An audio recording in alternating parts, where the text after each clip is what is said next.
സംസ്ഥാനത്ത് ഈ മാസം ശേഷിക്കുന്ന ദിനങ്ങളിലും ശക്തമായ മഴയ്ക്ക് സാധ്യതയെന്നാണ് കാലാവസ്ഥാ വകുപ്പ് പറഞ്ഞിരിക്കുന്നത്.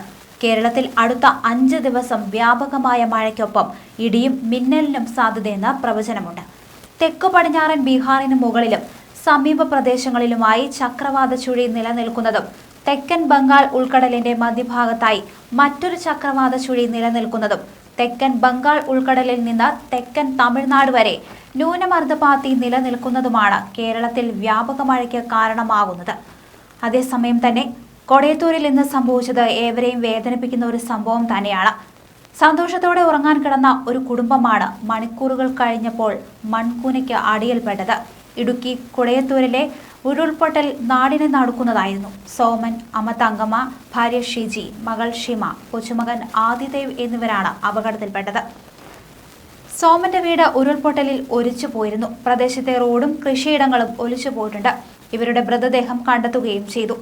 ഉരുൾപൊട്ടലുണ്ടായ മേഖലയിൽ NDR സംഘം കൊടയത്തൂരിൽ രക്ഷാപ്രവർത്തനത്തിനെത്തും. തൃശൂരിൽ നിന്നുള്ള സംഘമാണ് തൊടുപുഴയിലേക്ക് എത്തുക. റോഡുകൾ തകർന്നതിനാൽ രക്ഷാപ്രവർത്തകർ സ്ഥലത്തെത്തുന്നത് വൈകിയിരുന്നു.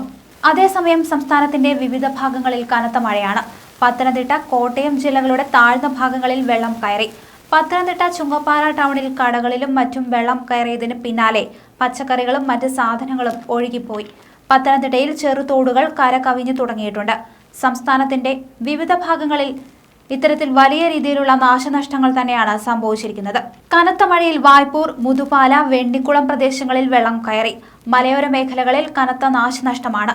വീടുകളിലും വ്യാപാര സ്ഥാപനങ്ങളിലും വെള്ളം കയറി. ഭക്ഷ്യ ഗോഡൌണുകളിലെ സാധനങ്ങളെല്ലാം നശിച്ചു. കൃഷിയിടങ്ങളിലും വെള്ളം കയറിയതോടെ ഓണക്കൃഷിയും പൂർണ്ണമായും നശിച്ചു. തിരുവല്ല റെയിൽവേ സ്റ്റേഷന് മുന്നിലും വെള്ളക്കെട്ട് ഉണ്ടായിട്ടുണ്ട്. പത്തനംതിട്ട പെരിങ്ങമലയിൽ വലിയ രീതിയിലുള്ള നാശനഷ്ടങ്ങൾ ഉണ്ടായിട്ടുണ്ട്. ഇന്നലെ രാത്രി 12 മണിയോടെ തുടങ്ങിയ കനത്ത മഴയാണ് പ്രശ്നം ഗുരുതരമാക്കിയത്. എന്നാൽ ഇപ്പോൾ മഴയ്ക്ക് നേരിയ ശമനം വന്നിട്ടുണ്ട്. എന്നിരുന്നാൽ തന്നെ മഴ മാറി നിന്നാൽ വെള്ളം ഇറങ്ങുമെന്ന പ്രതീക്ഷയിലാണ് നാട്ടുകാരും. കൈത്തോടുകൾ നിറഞ്ഞു കവിഞ്ഞിട്ടുണ്ട്. പലയിടങ്ങളിലും റോഡിൽ വെള്ളം നിറഞ്ഞ് ഗതാഗതം തടസ്സപ്പെട്ടിട്ടുണ്ട്. പോലീസ് ക്വാർട്ടേഴ്സിൽ വെള്ളം കയറി. 12ലേറെ കുടുംബങ്ങൾക്ക് പുറത്തിറങ്ങാനാവാത്ത അവസ്ഥയാണ് പത്തനംതിട്ടയിൽ. നഗരത്തിന് പുറത്ത് സാധാരണ വെള്ളം കയറാത്ത മേഖലകളിൽ പോലും ഇത്തവണ വെള്ളം കയറി. അതേസമയം പുഴകളിൽ നിലവിൽ അപകടകരമായ രീതിയിൽ വെള്ളം ഉയർന്നിട്ടില്ലെങ്കിലും കക്കി അണക്കെട്ട് തുറന്നിരിക്കുന്നതിനാൽ മഴ തുടരുന്ന സാഹചര്യം ഉണ്ടായാൽ പുഴകളിലെ ജലനിരപ്പും ഉയരാനുള്ള സാധ്യതയുണ്ട്.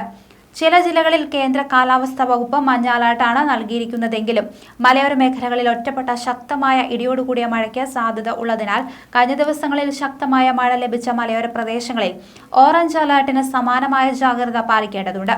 കഴിഞ്ഞ ദിവസങ്ങളിൽ വലിയ അളവിൽ മഴ ലഭിച്ച പ്രദേശങ്ങളിൽ മഴ തുടരുന്ന സാഹചര്യത്തിൽ താഴ്ന്ന പ്രദേശങ്ങൾ, നദീതീരങ്ങൾ, ഉരുൾപൊട്ടൽ, മണ്ണിടിച്ചിൽ സാധ്യതയുള്ള മലയോര പ്രദേശങ്ങൾ തുടങ്ങിയ ഇടങ്ങളിലുള്ളവർ അതീവ ജാഗ്രത പാലിക്കണം. വിവിധ ക്യാമ്പുകൾ ഇത്തരത്തിൽ മാറി താമസിക്കാനായിട്ട് തുടങ്ങിയിട്ടുണ്ട്.